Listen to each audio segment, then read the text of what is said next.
Mais uma semana, bora lá Mais começar uma isto. semana. Oh, dia da Semana flauta. de pífaros. Vamos trazer uma ocarina. Pois, bem pensado. Ocarina. Traz-me um café. Da RDP Internacional. Pois é, é verdade, é verdade. Ocarina. Karina. Que é uma colega nossa da RDP Internacional. Por favor. Maestro. Ai, isto começa mesmo. Ai, meu Deus. Ai, que é isto? Ai, que é isto? É um melro. Tua avó. Vamos à sala que os americanos estão a chegar. Vamos lá a isto. Neste dia estávamos em 1929 e morria em Paris, claro. Oh, Opa, mas meu querias Deus. que fosse onde com esta Claro, música? claro. Aos 62 anos, a dançarina de Cancan, La Goulue, uma figura incrível. Adoro folhos, pernas de fora. Louise Weber nasceu em 1866 em Clichy. Isto é um clichê, já sabemos. Claro. Daquelas nascem todas.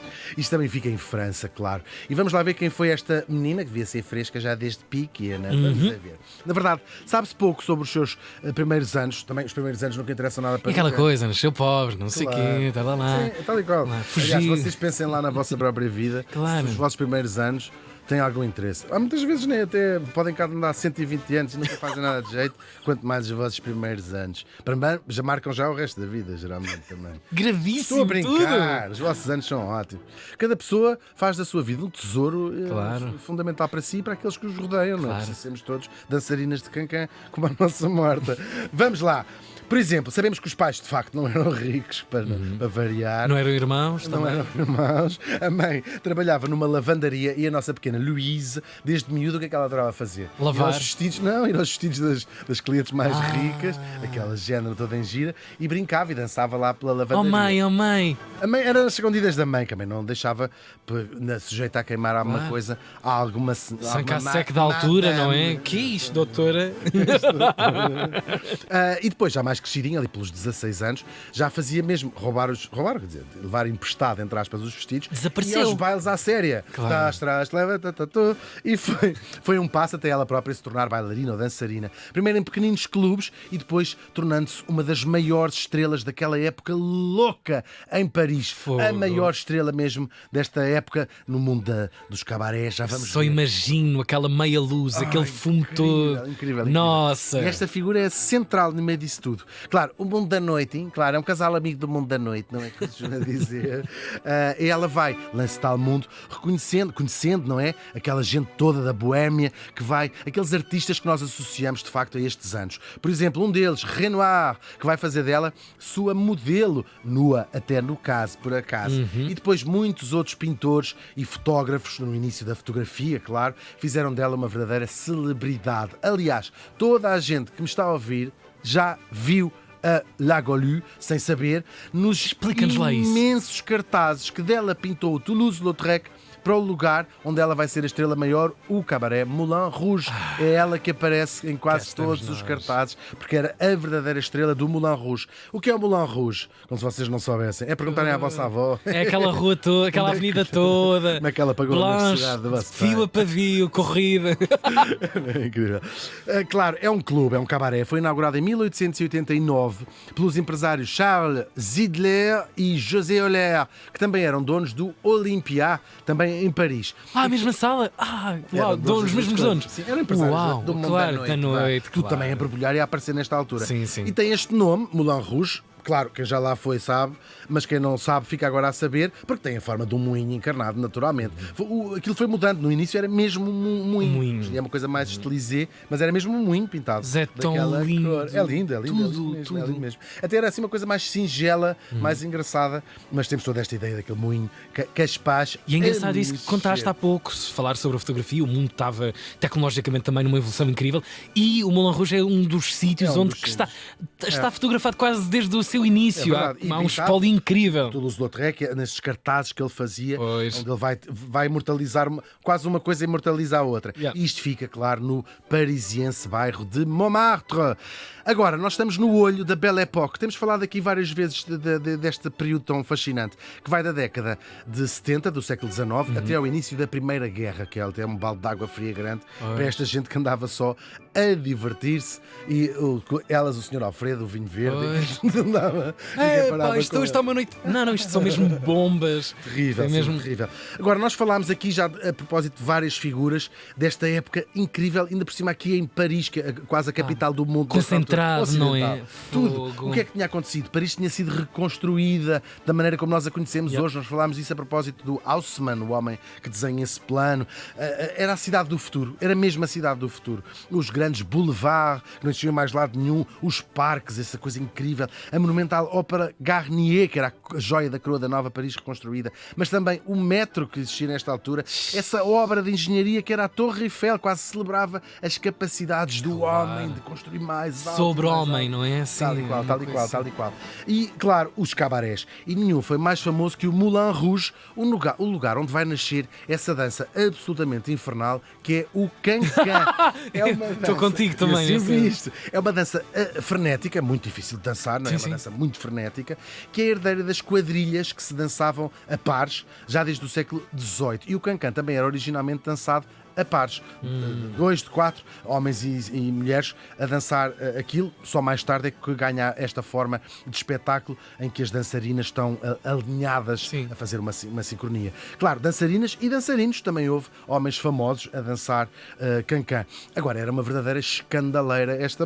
À altura? Claro, porque as pernas, ainda por cima as senhoras, as cuecas não eram exatamente como são hoje, eram uma coisa mais sobreposta e, portanto, ao levantando as pernas, aquilo às vezes ficava de uma indecência gigantesca. Era um mirador, Montmartre. Exatamente. Gravíssimo. Isto nesta altura, ou seja, o Cancan nasce ali como uma forma de espetáculo, mas as pessoas já dançavam em bailes, espontâneo. nas suas casas. Sim, claro. Nas muitas festas também havia noutros sítios, não é? Não nos esqueçamos que a música culmina também aí. Os primeiros aparelhos individuais de consumir música, o gramofone, está a brilhar também por aí. Fazias as tuas festas também claro. em casa. Isto era a coluna da altura, trazes a coluna. E a própria eletricidade, ou seja, tudo. Em casa, tudo isto é um período incrível. E a droga também era mais barata nesta altura. Isso sim. Agora, nunca chegou a ser banida esta dança. Às vezes ouve-se dizer que chegou a ser proibida em França. Não, mas era, claro, era criticada pelaquela malta dos costumes. A gente já sabe, são sempre os mesmos também. É sempre a mesma coisa. É o casamento disto, é a adoção por aquilo, é a eutanásia, é o Cancan. Vocês nunca mudam.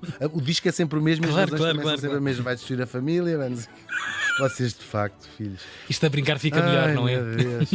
Bom, às vezes acabava de facto tudo preso, entrava lá a polícia por dentro. Onde é que estão? Estão a dançar Cancan, estão agora a dançar Cancan, mas é aqui. A moda do Cancan criou estas estrelas e a nossa Louise passou a viver só disso, era uma artista e era a maior destas estrelas. Agora, porque é que tem este nome, La Goulue, que significa a glutona? Ela, à medida que ia dançando, a estrela, não é? Pegava num copo de champanhe do cliente e ia simplesmente, toma tudo lá para dentro, e era La Goulue. Aliás, estes dançarinos tinham todos nomes ótimos, que eram geralmente alcunhas das suas capacidades. Temos o Valentin, o Desossado, que era o par dela quase sempre, que parecia que não tinha ossos. Sim. Aqueles bonecos dos mecânicos com ar. Era esse próprio. Ou a minha favorita, a Nini Patas ao Ar, aqui numa tradução. Pato é também, curiosamente, a alcunha de uma senhora não. que eu conheço no arquipélago. Estou a brincar. Nini Patas ao Ar. Estavas-te a aguentar quase 10 minutos. Patas ao Ar, porque é o Cancan que dança-se assim. Claro.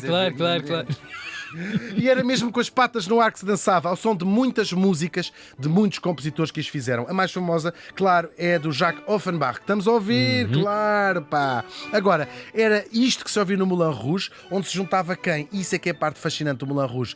Os ricos e famosos da altura, mas também o submundo de Paris, das prostitutas, dos bêbados, dos traficantes. Toda a gente se juntava ali, dançando numa festa conjunta, onde desaparecia todas essas barreiras sociais.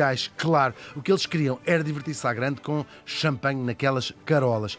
E agora, claro, o que é que se assistia? Assistia-se a espetáculos como os da nossa La Goulue, mas também teatro de revista, que aparece ali nesta altura, as operetas, até o famoso flatulista Le Petoman, que vou falar dele aqui, que era um senhor que fazia espetáculos com flatos mesmo. Um dia vou trazê-lo. Uau! Por acaso ele morreu em agosto, mas olha, um dia fazemos uma... São personagens, não é? Este tipo correu o mundo, era famoso.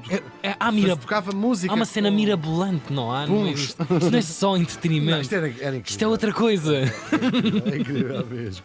Em 1897, o Moulin Rouge fecha pela primeira noite para o velório de um dos seus fundadores, depois vai mudando de donos, vai sofisticando os seus shows, claro, que os shows começam também a correr o mundo e o mundo começa a vir também ao Moulin Rouge porque há um intercâmbio de cabarés. O Cotton Club de Nova Iorque, esse sítio tão mítico, tem os seus espetáculos que vinham ao Moulin Rouge. O Moulin Rouge manda shows para lá. Quase franchising já. Sim, mas de uma identidade. E uns shows. Sim.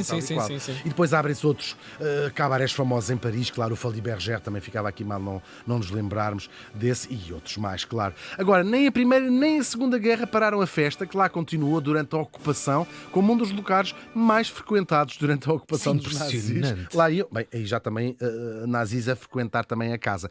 E no dia da libertação, 1944, lá cantou a Edith Piaf, quando Paris foi libertada. Um nome a juntar a muitos outros que passaram lá nos anos 50 e 60, do Yves Montand ao Charles Aznavour. Toda a gente cantava no Moulin Rouge. E depois, o Moulin Rouge continua aberto até hoje. São 135 anos de história.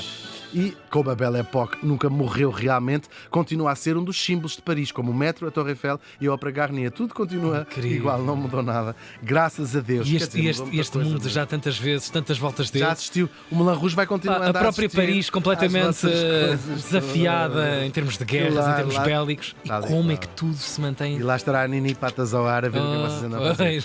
Quanto à nossa La Golue, de repente era uma mulher rica e famosa e resolve deixar o Moulin Rouge e criar o seu próprio show itinerante. Ia de cidade em cidade. Só que o público, onde antes acotovelava-se para conseguir ir vê-lo ao Moulin Rouge, não gostou desta saída de cena. É um bocadinho como nós às vezes dizemos, no meu tempo é que era bom, porque vamos a um bar que costumávamos ir em adolescentes, já não é a mesma coisa, temos este sentimento, e as pessoas adoravam ver a La Golue, mas estava naquele setting, naquele Moulin Rouge, naquele lugar, naquele contexto, claro. E portanto a coisa correu francamente mal, e que foi um fiasco. Ela ficou muito deprimida, começou a beber como se não houvesse amanhã, álcool, estafou o seu dinheiro todo, que tinha ganho muito, e depois no final sobrevivia pelas ruas, a vaguear pelas ruas, irreconhecível fisicamente, e muitas vezes nas próprias redondezas do Moulin Rouge vendia amendoins, vendia pacotes de cigarros. Foi assim que ela acabou, e assim morreu na miséria, é verdade, e foi enterrada num dos cemitérios daqueles subúrbios de Paris.